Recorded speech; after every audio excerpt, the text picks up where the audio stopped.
Hi students, welcome to Priya's Minimax. இன்னைக்கு நம்ம இந்த வீடியோவில் எக்ஸசைஸ் 10.2 ஓட கொஷின் நம்பர் 12th சம் பார்க்க போகிறோம். இந்த எக்ஸசைஸோட கம்ப்ளீட் பிளேலிஸ்ட் உங்களுக்கு டிஸ்கிரிப்ஷன்லையும் கமெண்ட்லையும் பின் பண்ணுறேன், மறக்காமல் செக் பண்ணிக்கோங்க. வாங்க இப்போ வீடியோக்குள்ளே போகலாம். A triangle ABC is drawn to circumscribe a circle of radius 4 cm such that segments BD and DC, into which BC is divided by the point of contact D, are of length 8 and 6 cm. Find the sides AB and EC. இது கொஞ்சம் லென்த்தியான some and இம்பார்ட்டண்ட்டான some. So கரெக்டாக பாருங்கள், ஒரு ட்ரையாங்கிள்குள்ளே ஒரு circle வரைஞ்சிருக்கோம். இப்போ அந்த சர்க்கிளோட radius வந்து 4 cm அப்படின்னு கொடுத்துட்டாங்க. இப்போ நம்ம என்ன சொல்கிறோம், பிசின்ற பாயிண்ட் வந்து பாயிண்ட் ஆஃப் கான்டாக்ட் டியை கட் பண்ணுது. என்ன லென்த்தில்? 8 cm 6 cm அதை லென்த்தில் அது கட் பண்ணுது. ஸோ இப்போ இது டயக்ராம் அவங்களே கொடுத்துருக்கிறதுனால நம்ம என்ன பண்ண போகிறோம், ஏபி ஏசின்னு தான் நம்ம கண்டுபிடிக்கணும். இதை ஃபஸ்ட்டு நீங்கள் கண்டுபிடிக்கிறதுக்கு என்ன பண்ணணும் அப்படின்னா, ஃபஸ்ட்டு வந்து நீங்கள் ஏலேருந்து ஓக்கு ஒரு லைன் ஜாயின் பண்ணிக்கோங்க. அதே மாதிரி சியிலேருந்து உங்களுக்கு கம்ப்ளீட் பாயிண்ட் ஆஃப் கான்டாக்ட் எதிரில் இருக்கிற வரைக்கும், சிஓலேருந்து எதிரில் வரைக்கும், இப்போ நெக்ஸ்ட் பாயிண்ட்லேருந்து பி வரைக்கும் வந்து ஜாயின் பண்ணிக்கோங்க. ஸோ இப்போ ஏடி பி அண்ட் சி இது ரெண்டுக்கு ஜாயின் பண்ணியாச்சு. இப்போ இதுக்கு நேமிங் பண்ணிக்கோங்க. டி இருக்கிறதுனால இப்போ நெக்ஸ்ட் இஎஃப் அப்படின்னு நான் நேம் பண்ணியிருக்கேன். இப்போ நீங்கள் என்ன பண்ண போகிறீங்கன்னா, இந்த ஃபிகரில் இப்போ கம்ப்ளீட்டாக நம்ம பிரிச்சிட்டோம் இல்லையா, இது வந்து ரேடியஸ் 4னா இப்போ ஈக்கு போகிறதும் ஓஇயும் என்னது ரேடியஸ் தான். அண்ட் இந்த ரேடியஸ் கட் பண்ணுற இது நானும் என்னது டேஞ்சன்ட் எப்படி இருக்கும், ஒரு ரேடியஸும் டேஞ்சன்ட்டும் கட் பண்ணால் அது பெர்பெண்டிகுலராக இருக்கும். ஸோ அப்போ ஓடி எப்படி இருக்குது, பிசிக்கு பெர்பெண்டிகுலராக இருக்குது. இப்போ இதை பேஸ் பண்ணி தான் நம்ம என்ன பண்ண போகிறோம், சைட்ஸ் கண்டுபிடிக்க போகிறோம். இப்போ சி அப்படின்றது ஒரு எக்ஸ்டர்னல் பாயிண்ட். இப்போ எக்ஸ்டர்னல் பாயிண்ட்லேருந்து வர ரெண்டு டேஞ்சன்ட்டோட லென்த்தும் எப்படி இருக்கும், ஈக்குவலாக இருக்கும். ஸோ அப்போ இங்கே 6னா சியும் என்னது 6 தான். இப்போ அதே மாதிரி பின்றது ஒரு எக்ஸ்டர்னல் பாயிண்ட், இதோட லென்த்து பிடி அப்படின்ற டேஞ்சன்ட் எப்படி 8 இருக்கும், அதே மாதிரி தான் பிஎஃப் அப்படின்றதும் 8 தான் இருக்கும். இப்போ இந்த ரெண்டு லென்த்தும், அதாவது 8, 8, 6 இந்த ரெண்டுத்துக்கும் நம்மளுக்கு தெரியும் லென்த் எடுத்தாச்சு. பட் நமக்கு என்ன தெரியாது, ஏஇ ஏஎஃப் இந்த ரெண்டு லென்த்தும் நமக்கு என்ன பண்ணும் தெரியாது. ஸோ இதை நான் எக்ஸ்ன்னு எடுத்துக்கிறேன். இப்போ நம்மளுக்கு ரெண்டு சைடு 3 சைட்ஸில் ஒரு சைடு தெரியாதது மட்டும் எக்ஸ்ன்னு எடுத்துக்கிட்டோம். இப்போ நம்ம என்ன பண்ண போகிறோம் அப்படின்னா, ஃபஸ்ட்டு நம்ம என்னென்ன ஜாயின் பண்ணமோ அதை நோட் பண்ணிக்கோங்க. Join O A O B and O C respectively to opposite point of contact, அது நம்ம ஜாயின் பண்ணிட்டோம். இப்போ நெக்ஸ்ட் நம்ம என்ன பண்ணியிருக்கோம், இதோட பெர்பெண்டிகுலர் நோட் பண்ணியிருக்கோமா. ஸோ அப்போ என்ன போடுவோம் நம்ம, first C D equal to C E. ஏன் இது C D equal to C E, external point C இருக்கிறதுனால ரெண்டு பக்கம் டேஞ்சன்ட்டோட லென்த்தும் ஈக்குவலாக இருக்கும். அதே மாதிரி அப்போ பிடி ஈக்குவல் டு பிஎஃப், அது ரெண்டுமே என்னது 8 cm. இது எதனால நம்ம இப்படி சொல்கிறோம், ரீசன் என்ன, பை தியரம் 10.2. ஸோ அது நோட் பண்ணியாச்சு. இப்போ ரெண்டு சைட்ஸ் எழுதியாச்சு. நெக்ஸ்ட் நம்ம என்ன போட போகிறோம், இதில்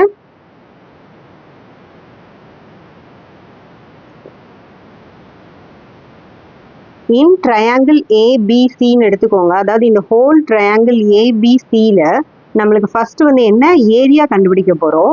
ஸோ இப்போ நம்ம ஏரியாவை எப்படி கண்டுபிடிப்போம், ஆக்சுவலாக இந்த ட்ரையாங்கிளில் scale and triangle formula use பண்ணி தான் நம்ம கண்டுபிடிக்க முடியும். ஸோ எஸ்ஸோட வேல்யூ என்ன, a + b + c / 2.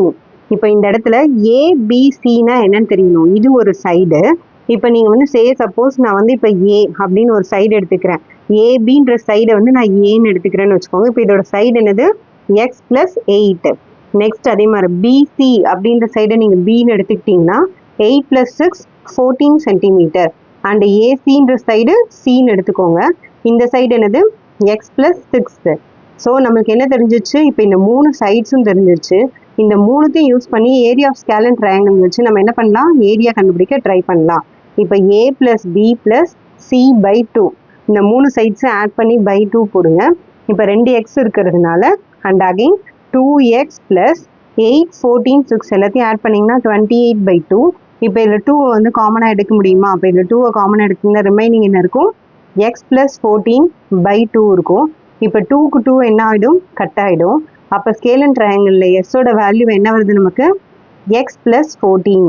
இப்போதைக்கு நம்ம இதில் எஸ் கண்டுபிடிச்சிட்டோம். இப்போ ஏரியா ஆஃப் ட்ரையாங்கிள் ஏபிசி கண்டுபிடிக்கணும். ஏரியா ஆஃப் ட்ரையாங்கிள் ஏபிசி பாருங்கள். இப்போ ஏரியா ஆஃப் ட்ரையாங்கிள் ஃபார்முலா என்ன, square root of S into S minus A into S minus B into s minus C. So இப்போ இது நீங்கள் வந்து கம்ப்ளீட்டாக ஸ்டெப்ஸ் ஃபுல்லாக நீங்கள் எழுதணும். நான் இது உங்களுக்கு ஷார்ட்டாக நான் இங்கே எழுதி காமிக்கிறேன். எஸ்ன்ற வேல்யூ என்ன அர்த்தம்? எஸ் இருக்கிற இடத்துல எக்ஸ் ப்ளஸ் 14 அப்படின்னு எழுதிக்கோங்க. நெக்ஸ்ட் எஸ் மைனஸ் ஏ. எஸ்ன்றது என்ன அர்த்தம்? X plus 14. ஏன்றது என்னது நம்ம எடுத்திருக்கோம்? ஏபிசி இல்லையா? ஸோ ஃபர்ஸ்ட் இருக்கிறது ஏ, எக்ஸ் ப்ளஸ் 8. இது நீங்கள் இடம் மாற்றி எழுதினாலும் உங்களுக்கு எந்த ப்ராப்ளமும் இல்லை. ஸோ இப்போ எக்ஸ் ப்ளஸ் 14 மைனஸ் ஆஃப் ஏன்றது என்ன? X plus 8. இப்போ இது நீங்கள் மைனஸ் பண்ணிங்கன்னா பாருங்கள் என்ன ஆகும்? மைனஸ் உள்ளே பண்ணிங்கன்னா மைனஸ் எக்ஸ் மைனஸ் 8 வரும். இப்போ plus X minus X cancel ஆகிடுச்சுன்னா 14 8 போயிடுச்சுன்னா என்ன வரும்? 6. அப்போ எஸ் மைனஸ் ஏவோட வேல்யூ என்ன? 6.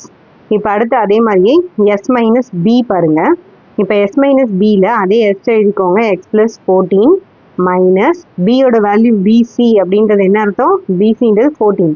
ஸோ அப்போ 14 அப்படின்னா 14 மைனஸ் 14 கேன்சல் ஆகிடுச்சு. அப்போ எஸ் மைனஸ் பி வெறும் எக்ஸ் தான். இப்போ அடுத்து எஸ் மைனஸ் சி பாருங்கள். எக்ஸ் ப்ளஸ் 14 மைனஸ் சி என்னது? X plus 6. So X plus 6 இப்போ மைனஸ் உள்ளே மல்டிப்ளை பண்ணிங்கன்னா X plus 14 minus X minus 6. Again plus X minus 6 cancel ஆகிடும். 14 6 போயிடுச்சுன்னா 8. ஸோ இப்போ 3 என்ன பண்ணோம்? கண்டுபிடிச்சிட்டோம். S minus A, S minus B, S minus C கண்டுபிடிச்சிட்டோம். இப்போ இது உள்ள மல்டிப்ளை பண்ணிங்கன்னா 6 8 ஆர் 48 வருதா? ஸோ அப்போ 48x இன்ட்டு எக்ஸ் ப்ளஸ் 14. இதை நீங்கள் வந்து ஈக்குவேஷன் நம்பர் 1 அப்படின்னு வச்சுக்கோங்க.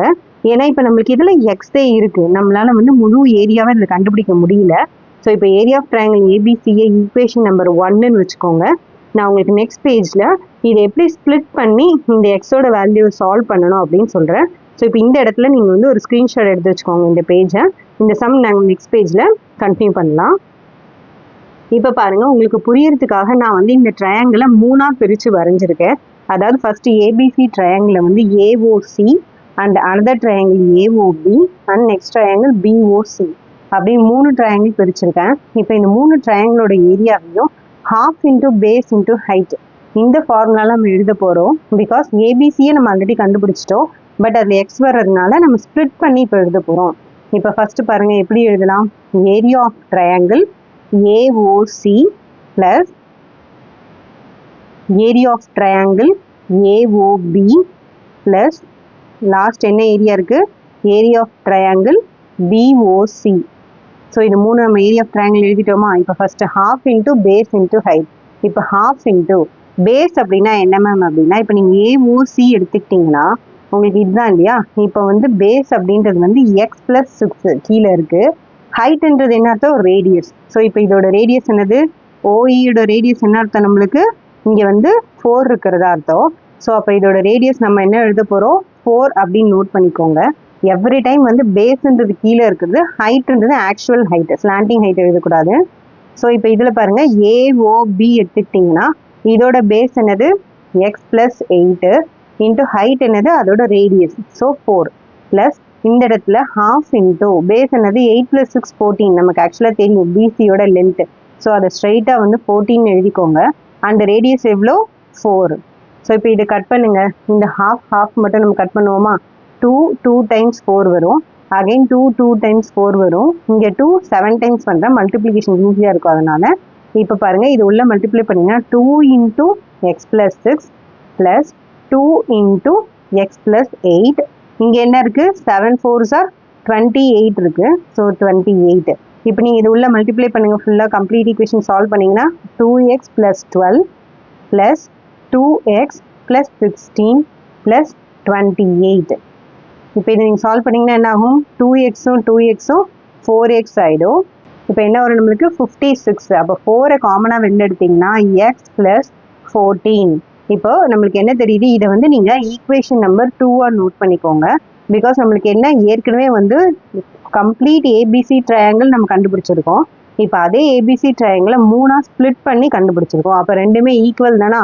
அப்போ என்ன பண்ணலாம்? நம்ம ஈக்குவேஷன் நம்பர் 1ஐயும் ஈக்குவேஷன் நம்பர் 2ஐயும் ஈக்குவேட் பண்ணலாம். இப்போ பாருங்கள், இது ரெண்டையும் நம்ம ஈக்குவேட் பண்ணி நம்ம அதாவது 1 இடத்துல நம்ம என்ன எழுதணுமோ அதை வந்து திரும்பி எழுதிக்கோங்க. Square root of 48x into X plus 14 is equal to, இங்கே 2 என்ன வந்தது? 4 இன்ட்டு எக்ஸ் ப்ளஸ் 14. ஸோ இப்போ ஒரு பக்கம் ஸ்கொயர் ரூட் இருக்கிறதுனால இது நம்ம ரிமூவ் பண்ண என்ன பண்ணலாம், கம்ப்ளீட்டாக வந்து ஸ்கொயரால் மல்டிப்ளை பண்ணலாமா, அதாவது taking square on both sides. இந்த மாதிரி போத் சைட்ஸ் இருக்கும்போது என்ன ஆகும், ஸ்கொயர் ரூட்டும் ஸ்கொயரும் கேன்சல் ஆகிடும். இப்போ நெக்ஸ்ட் ஸ்டெப் பாருங்க, 48x into X plus 14 is equal to 4 square பண்ணிங்கன்னா 16 இன்டூ எக்ஸ் ப்ளஸ் 14 அப்படியே வச்சுக்கோங்க. A plus B whole square formula எழுத வேண்டாம். ஏன் எழுத வேண்டாம்னா இன்னொரு பக்கம் என்ன இருக்குது, இங்கே எக்ஸ் ப்ளஸ் 14 இருக்குது, இதுவும் இது ஸ்கொயர்னா என்ன அர்த்தம், 2 டைம்ஸ் இருக்கிறதா அர்த்தம். அப்போ இதுவும் கட் ஆகிடும். இப்போ நம்மளுக்கு என்ன வரும், அப்போது 48x is equal to 16 into X plus 14. So இப்போ இதை வந்து நீங்கள் உள்ளே மல்டிப்ளை பண்ணி, அதாவது 16 உள்ளே மல்டிப்ளை பண்ணி காம்ப்ளிகேட் பண்ணாமல் இந்த 16 கீழே டினாமினேட்டரில் கொண்டு வாங்க. 48x divided by 16 is equal to X plus 14. இப்போ 16 3 டைம்ஸ் வருமா, அப்போ இது ரொம்ப சிம்பிளாக இருக்கா, உள்ளே மல்டிப்ளை பண்ணி 48ல் மைனஸ் பண்ணி கஷ்டப்பட வேண்டாம். ஸோ இப்போ எக்ஸ் ப்ளஸ் 14, எக்ஸ் இந்த பக்கம் என்ன ஆகும், 3x மைனஸ் எக்ஸ் ஆகும். ஸோ இப்போ ஆன்சர் என்ன வரும், 2x இஸ் ஈக்குவல் டு 14. அப்போ 2x 14னா எக்ஸோட வேல்யூ என்ன, 7 சென்டிமீட்டர். இந்த மாதிரி தான் நம்ம கண்டுபிடிக்கணும். இப்போ ஏபியோட சைடு எப்படி கண்டுபிடிப்போம், எக்ஸ் 7 தெரிஞ்சிருச்சுன்னா அப்போது ஏபியும் ஏசியும் என்ன வரும், ஏபி அப்படின்றது வந்து ஆல்ரெடி நம்ம என்ன பார்த்துருக்கோம், எக்ஸ் ப்ளஸ் 8ன்னு பார்த்தோம். அப்போ 7 + 8 எவ்வளோ, 15 centimetre. Therefore AB is equal to 15 centimetre and AC is equal to, ஏசின்றது என்ன, எக்ஸ் ப்ளஸ் 6. அப்போது AC is equal to 7 + 6 13 centimetre. So இப்போ இதோட 2 சைட்ஸும் கண்டுபிடிச்சிட்டோம். இப்போ இதோட இந்த சம் கம்ப்ளீட் ஆகுது. இப்போ நீங்கள் ஆக்சுவலாக பாருங்கள், ஒரு ட்ரையாங்கிள் கொடுத்துருக்காங்க, அதோட சைட்ஸ் கேட்குறாங்க. நம்மளுக்கு சைட்ஸ் கண்டுபிடிக்கிறதுக்கு எந்த ஒரு ஸ்ட்ரெயிட் ஃபார்முலாவும் கொடுக்கல. ஸோ அதனால் நம்ம என்ன பண்ணுறோம், இந்த ஏரியாவை கம்ப்ளீட் அந்த ட்ரையாங்கிளோட ஃபஸ்ட்டு ஒரு ஏரியா எடுத்துக்கிறோம். அப்புறம் அதே ட்ரையாங்கிளை 3ஆக ஸ்ப்ளிட் பண்ணி ஏரியா எடுத்துக்கிறோம். அந்த 2 ஏரியாவையும் கம்பேர் பண்ணி, அதாவது 2 ஏரியாவையும் ஈக்குவல் பண்ணி எக்ஸோட வேல்யூவை கண்டுபிடிக்கிறோம். இது வந்து கொஞ்சம் லென்த்தியான சம், பட் 1க்கு 2 தடவை நீங்கள் செக் பண்ணி பார்த்தீங்கன்னா ரொம்ப ஈஸியாக இருக்கும். இப்போ இதோட இந்த 12th சம் கம்ப்ளீட் ஆகுது. நெக்ஸ்ட் வீடியோவில் 13th சம் பார்க்கலாம்.